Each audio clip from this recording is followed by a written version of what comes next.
Hey, what's up? This is Ricardo at Parts People, and in this video, we'll outline the steps for completing a part replacement on your Dell PC. Visit our website and use this coupon for a 5% off discount.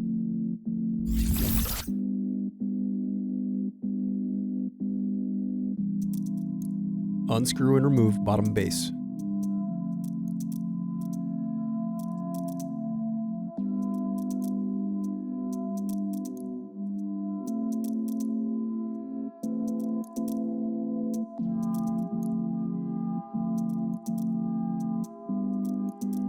Now unscrew and remove battery.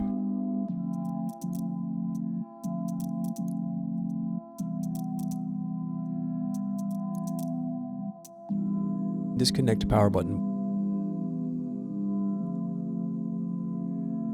Thanks for watching. Don't forget to like and subscribe if you enjoyed this video.